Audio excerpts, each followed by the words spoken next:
Ok. Salut, salut, bienvenue sur la complicité KPR. Aujourd'hui, on a au menu aujourd'hui, bref, le chapitre sur les suites qui seraient réalisées en deux vidéos.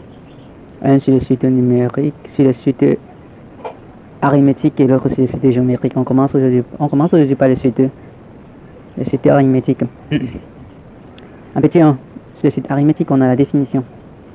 Une suite est une suite arithmétique s'il existe un nombre R tel que pour toute n appartenant à grand N antinaturel, on a un plus 1 est égal à un plus R, où R est la raison de la suite. On appelle R la raison de la suite. En grosso modo, voilà ce que dit la définition d'une suite arithmétique. Pour écrire plus explicite, on prend un petit exemple, soit une suite. Oui, on prend un petit exemple. Désolé, depuis là, je n'ai pas indiqué avec mon doigt et mon stylo. Ok, si on prend un petit exemple, auquel on dit soit une suite de raisons. Oui, soit une suite de raisons R est égal à 4 et le premier terme U est égal à 2. Alors, on dit en utilisant la formule de la définition. Donc, en utilisant la formule de la définition, cette formule, c'est ça qu'on appelle la formule de la définition. En l'utilisant, qu'est-ce qu'on s'en rend compte? On s'en rend compte si on veut calculer les différents thèmes de la suite en ayant déjà déjà son premier thème et sa raison. C'est très facile. On parle de suite. Bref, pour vous expliquer, on parle de suite arithmétique. Lorsqu'au départ, on peut avoir n'importe quel nombre comme premier thème, mais si on peut avoir peut-être 1. Dans notre cas ici, on a pris 2 comme premier thème. On parle de suite arithmétique là où on fait à chaque fois, on fait l'addition de la raison R. Chaque fois, on fait l'addition de la raison R sur le thème antérieur pour prouver le thème précédent. C'est comme ça que ça se passe. Donc, on fait l'addition de la raison R sur le thème antérieur pour prouver le thème précédent, ainsi de suite jusqu'à la fin. C'est ce que j'essaie d'expliquer ici un peu. Bref, c'est ça que vous avez vu. J'ai pris directement la formule pour vous caler en quelque sorte, pour vous donner directement les choses de manière facile et de manière aussi explicite que je fais avec ma voix. Et bien sur le papier, c'est de manière tic au tac un peu, si je peux parler comme ça, donc c'est ce qu'il faut faire. Pour ceux qui vont voir que ce que j'ai dit n'ont pas suffisamment compris aux gens de nuances, ils appliquent. Mais ceux qui ont compris, qui cherchent un peu à palper la chose, écoute ce que j'ai dit, écoute un peu, ils vont suivre peut-être le fil de l'idée que je voulais jaillir. On continue. Tu vois, c'est ce que j'expliquais tout de suite là. Tu vois, on prend la formule, on réécrit la formule. Lorsqu'on réécrit la formule pour n est égal à 0, qu'est-ce qu'on dit? On dit remplacer ici. N est égal à 0, on remplace n petit n n'est pas 0, qu'est-ce qui reste? Il reste 1, ça fait directement U1 est égal à quoi? On remplace n n'est pas 0, ça donne U0 plus quoi? Plus R. Maintenant qu'on remplace par les valeurs, on a U0 est égal à 2, quand on met que 2, on a R qui est égal à 4, quand on met 4 qui est égal à 6. Et ainsi de suite, on continue. On prend maintenant pour n est égal à 1. Pour n est égal à 1, on a U2. U2 qu'on vient remplacer n est égal à 1 qui donne quoi? 2, ça donne U2. Et on voit maintenant on remplace n n'est pas 1 qui donne U1. Alors qu'on additionne maintenant les deux thèmes. U1 qu'on a calculé ici et on prend la raison, on additionne. Ainsi de suite, c'est le même procédé parce que tu vois ici, j'ai fait 2 plus 4 qui donne 6 et 6 plus 4 qui donne 10 et 10 plus 4 qui donne 14 et ainsi de suite. C'est comme ça qu'on fait pour calculer les thèmes précédents d'une suite arithmétique. Ok, maintenant on peut passer. Si on tourne là, on passe maintenant ici à la démonstration qu'une suite est arithmétique. Comment montrer qu'une suite est arithmétique maintenant? C'est un peu un point bien intéressant parce que ça cause bien des difficultés. Bref, primo, ça cause pour certains, pour d'autres c'est très facile. Bref, c'est très facile, ça dépend de l'échelle du mental de la personne qu'on a en face, de son degré de compréhension. Ok, pour démontrer, c'est tout simple. On dit pour qu'une suite soit arithmétique, il faut que quoi? Je n'ai même pas mis. Il faut que R appartienne à grand R. R c'est quoi? Le nombre réel. R doit appartenir à grand R.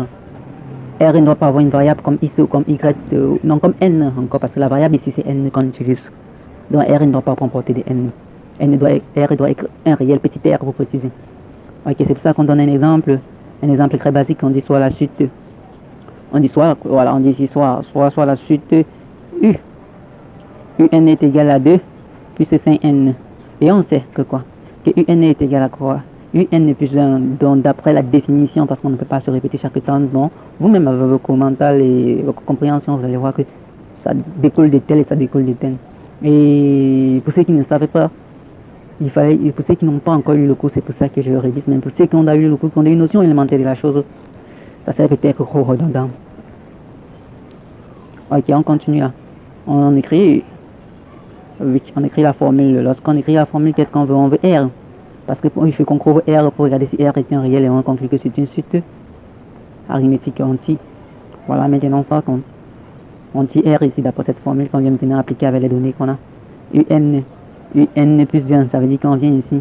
Si N on remplace par N plus 1. Et on vient maintenant, on réécrit encore UN ici.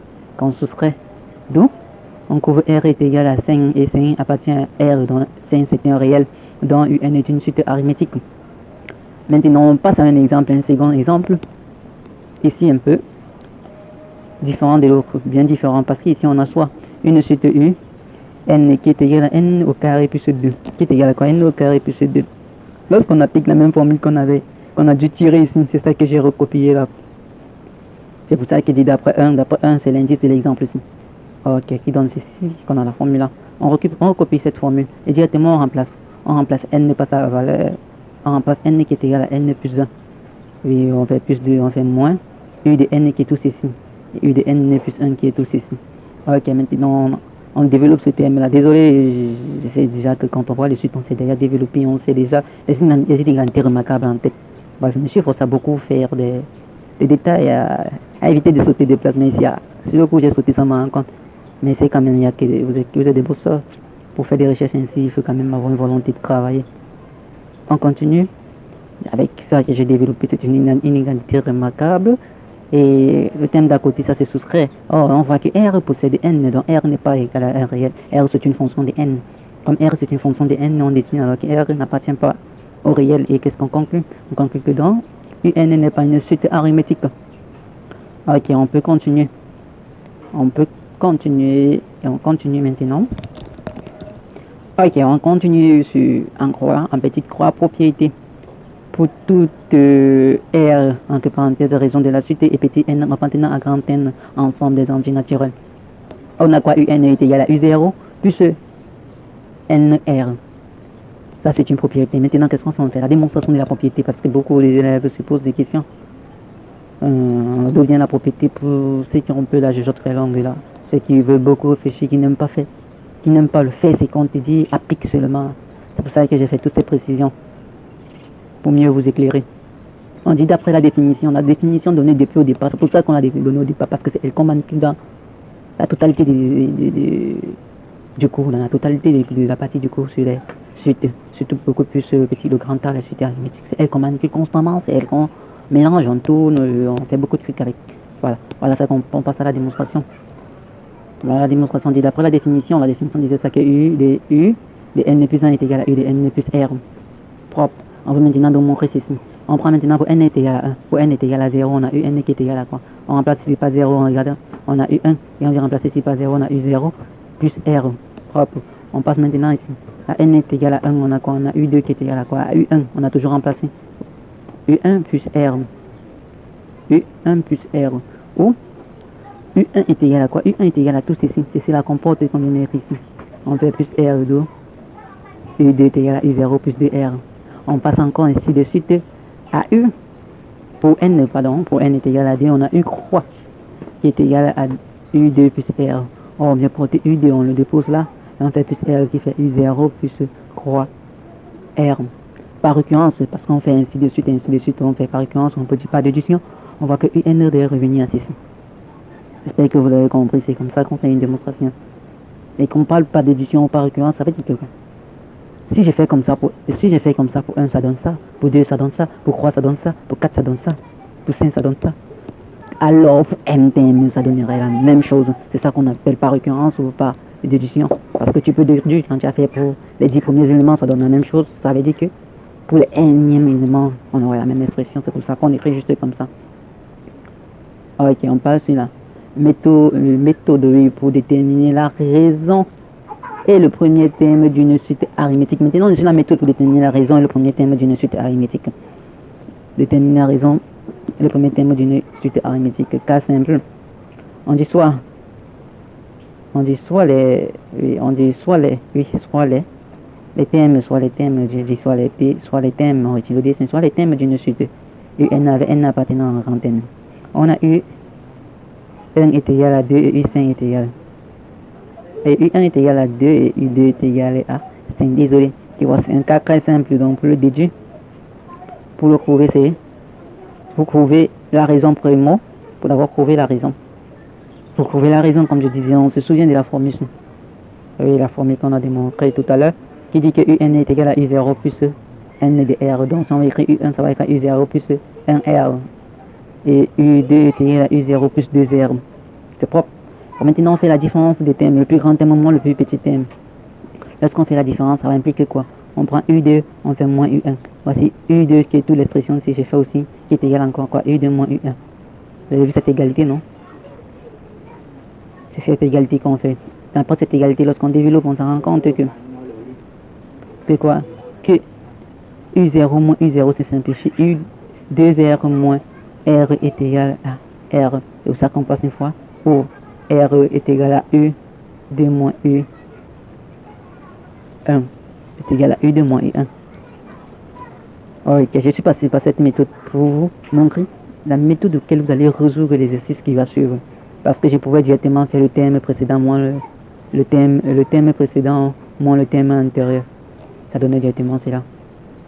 Mais je préférerais passer par cette méthode, parce que cette méthode, c'est la méthode la plus complexe pour déterminer toutes sortes de décalages qui peuvent exister. Si on peut donner le thème 1 avec le thème 10, le thème 1 avec le thème 10 avec le thème 20, vous avez déterminé en passant par la même méthode auquel je suis passé. Ok, application numérique, parce que c'est que j'ai sorti là, c'est la formule. Bref, j'ai sorti la formule, après on passe à l'application numérique, on trouve R est égal à quoi? Bon, on continue maintenant, après on demande. Trouvons U0. Maintenant, on va trouver U0. On sait d'accord qu'on a écrit quoi ici? Que U1 est égal à U0 plus R. On a de R. C'est R qui est égal à quoi? On peut appliquer directement cette formule. U1 est égal à U0 plus R. On dit U0 qui est égal à U1 moins R. Alors, lorsqu'on a tiré, qu'est-ce que c'est? On appelle application numérique. Après l'application numérique, on trouve que U0 est égal à 1. Donc, on a trouvé le premier thème et on a trouvé le premier thème et. Donc, si je viens ici pour le mettre, je peux faire ça. Que R est égal à quoi? Et U0 est égal à moins 1. Enfin, on a trouvé le premier thème et la raison de la suite. Pour continuer, on peut dire, pour continuer, il y a un second exercice. Oui, à faire façon même dans le second exercice, c'est vous-même qui vous exercez pour regarder si vous avez compris, si vous avez capté quelque chose. Et j'ai déjà mis les réponses ici en bas. Donc j'ai déjà mis, c'est très prévisible. Celui qui ne la trouve pas, c'est qu'il n'a pas voulu travailler ses ménages en quelque sorte. Donc c'est très prévisible. Le reste des exercices est plus compliqué. Vous allez me demander en commentaire pour ceux qui n'ont pas pu trouver les exercices, je vais les envoyer. Les liens auxquels ils vont trouver une série d'exercices pour s'exercer. Ok, on passe au grand C, variation de la suite. On parle de la variation de la suite. Qu'est-ce qu'on parle? Qu'est-ce qu'on entend par variation de la suite? Lorsqu'on parle de variation, même, sur les fonctions, c'est n'importe quoi, c'est pour vérifier si la suite est croissante ou décroissante. En bref, c'est tout, croissante ou décroissante en grosso modo, si on peut le dire ici. Propriété, on dit ici propriété, oui. UN est une suite arithmétique des raisons R. On dit ici R est supérieur à 0, alors la suite est croissante, R est inférieur à 0, alors la suite est croissante. Tu vois, or R est égal à quoi? À U de N plus 1 moins U de N. Ça veut dire que quoi? C'est U de N, si U de N plus 1 moins, si U de N plus 1 moins U de N est supérieur à 0, alors la suite est croissante, c'est U de N plus 1 moins U de N est inférieur à 0, alors la suite est décroissante. Maintenant, on passe sur sa représentation graphique de la suite arithmétique. On dit le graphe d'une suite arithmétique est une droite. Le graphe d'une suite arithmétique est une droite. Pourquoi le graphe d'une suite arithmétique est une droite? Car le cas de l'exemple qu'on a ici, on a une suite arithmétique des raisons 1 et des premiers thèmes 1. Ça veut dire que quoi? C'est une droite. Pourquoi? Parce qu'une suite arithmétique croît progressivement. Elle croît progressivement. Donc, elle croît de manière constante. Donc, bref, on ajoute en chaque moment un même thème. C'est pour ça que le décalage ne peut pas donner une fonction ni une courbe. C'est pour ça que ça donne une droite. Tu vois, elle quitte de 0, elle quitte de 1. Et elle arrive à 2, après croît, après 4. Je me suis limité au quatrième thème. C'est pour ça que j'ai crassé. Ainsi. Et voilà comment on représente U. Ici, représente UN. C'est UN qu'on représente ici. Devant U en fonction de N. Ici, c'est N aux abscisses comme les X. Vous voyez que sur les ordonnées, on met U de N et sur les abscisses, on met UN.